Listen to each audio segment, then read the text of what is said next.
ಎಲ್ಲರಿಗೂ ನಮಸ್ಕಾರ. ಹೊಸ ವರ್ಷ, ಹೊಸ ಆಶೆಗಳು, ಹೊಸ ಆರಂಭ. ಇಂದು ನಾವು ಆಚರಿಸೋದು ನಮ್ಮ ಸಂಸ್ಕೃತಿಯ ಅತ್ಯಂತ ವಿಶೇಷ ಹಬ್ಬ ಯುಗಾದಿ. ಯುಗಾದಿ ಎಂದರೆ ಯುಗದ ಆದಿ, ಮೀನ್ಸ್ ಹೊಸ ವರ್ಷದ ಆರಂಭ ಅಂತ ಅರ್ಥ. ಸೊ ನಿಮ್ಮೆಲ್ಲರಿಗೂ ಶ್ರೀ ಪರಾಭವ ನಾಮ ಸಂವತ್ಸರ ಉಗಾದಿ ಹಬ್ಬದ ಹಾರ್ದಿಕ ಶುಭಾಶಯಗಳು. ಇಲ್ಲಿ ಪರಾಭವ ಅಂದಿದ ತಕ್ಷಣ ಸೋಲು ಅಂತ ಅರ್ಥ ಅಲ್ಲ, ಜೀವನದ ಪಾಠ ಅಂತ ನಾವು ತಗೋಬೇಕು. ಬಿಕಾಸ್ ನಾವು ಹೇಳ್ತಿರ್ತೀವಿ failure is the stepping stone to success ಅಂತ. ಯಾವುದೇ ಒಂದು ಸೋಲಾಗ್ಲಿ ನಮ್ಗೆ ಜೀವನದಲ್ಲಿ ಒಂದು ಪಾಠನ ಕಲಿಸ್ತಾ ಇರುತ್ತೆ.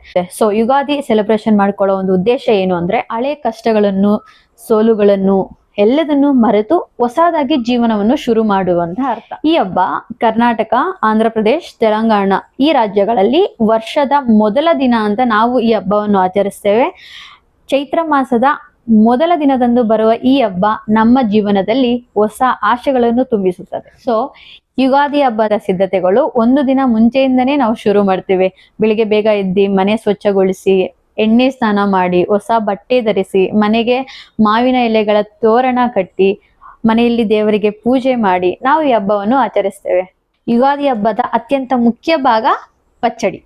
ಸೊ ಇದರಲ್ಲಿ ಬೇವು, ಬೆಲ್ಲ, ಖಾರ, ಉಪ್ಪು, ಹುಣಸೆ, ಮಾವಿನಕಾಯಿ ಇರುತ್ತದೆ. ಇದು ಜೀವನದಲ್ಲಿ 6 ರುಚಿಗಳನ್ನು ಸೂಚಿಸುತ್ತದೆ. ಸಿಹಿ ಎಂದರೆ ಸಂತೋಷ, ಕಹಿ ಎಂದರೆ ದುಃಖ, ಹುಳಿ ಎಂದರೆ ಆಶ್ಚರ್ಯ, ಉಪ್ಪು ಎಂದರೆ ಸಮತೋಲನ ಮತ್ತು ಸ್ಥಿರತೆ, ಖಾರ ಎಂದರೆ ಕೋಪ ಮತ್ತು ಉತ್ಸಾಹ, ಕಸುಬು ಎಂದರೆ ಸವಾಲುಗಳು ಮತ್ತು ಕಠಿಣ ಪರಿಸ್ಥಿತಿಗಳು. ಸೊ ಯುಗಾದಿ ಹಬ್ಬ ಬಂದ್ಬಿಟ್ಟು ನಮ್ಮ ಜೀವನದಲ್ಲಿ ಎಲ್ಲವೂ ಬರುತ್ತೆ, ಕಷ್ಟ ಆಗ್ಲಿ ಸುಖ ಆಗ್ಲಿ. ಸೊ ಅದೇ ತರ ನೀವು ಸ್ವೀಕರಿಸಬೇಕು ಅಂತ ಒಂದು ಸೂಚನೆ ಕೊಡಕ್ಕೆ ನಾವು ಈ ಹಬ್ಬವನ್ನು ಆಚರಿಸ್ತೇವೆ. ಸೊ ಜೀವನದಲ್ಲಿ ಕಷ್ಟ ಬಂತು ಅಂತ ಕುಗ್ಲುಬಾರ್ದು, ಸುಖ ಬಂತು ಅಂತ ಹಿಗ್ಲುಬಾರ್ದು. ಸೊ ಇದನ್ನ ಅರ್ಥಕೊಂಡು ನೀವು ನಿಮ್ಮ ಹೊಸ ವರ್ಷ ಪ್ರಾರಂಭ ಮಾಡಿ ಅಂತ ಈ ಒಂದು ಯುಗಾದಿ ಹಬ್ಬವನ್ನು ನಾವು ಆಚರಿಸ್ತೇವೆ. ಸೊ ಯುಗಾದಿ ಹಬ್ಬ ಕೇವಲ ಆಚರಣೆ ಮಾತ್ರವಲ್ಲ, ಇದು ನಿಮ್ಮ ಜೀವನದ ಹೊಸ ಆರಂಭ ಅಂತ ಅರ್ಥ.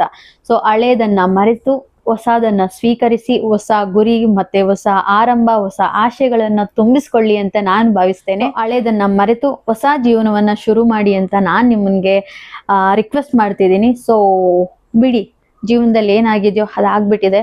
ಸೊ ಆಗೋಗಿರೋದನ್ನ ನೀವು ಚೇಂಜ್ ಮಾಡಕ್ಕೂ ಆಗಲ್ಲ. ಸೊ ಆಗಿರೋದ್ರಿಂದ ಒಂದು ಪಾಠ ಕಲಿತು, ಇಫ್ ಇನ್ ಕೇಸ್ ಅದು ತಪ್ಪು ಅಂತ ನಿಮ್ಗೆ ಅನ್ಸಿದ್ರೆ ಅದನ್ನ ಮತ್ತೆ ರಿಪೀಟ್ ಮಾಡಬೇಡಿ ಅಷ್ಟೇ. ಸೊ ಯಾವುದನ್ನು ಹಳೇದನ್ನ ಚೇಂಜ್ ಮಾಡಕ್ಕಾಗಲ್ಲ, ಬರೋದನ್ನ ಸ್ವೀಕರಿಸಿ ಮುಂದೆ ಹೋಗ್ತಾ ಇರೋದೇ ಜೀವನ ಅಂತ ನಾನು ಹೇಳ್ತಾ, ಇನ್ನೊಂದ್ಸಲ ನಿಮ್ಮೆಲ್ಲರಿಗೂ ಯುಗಾದಿ ಹಬ್ಬದ ಹಾರ್ದಿಕ ಶುಭಾಶಯಗಳು.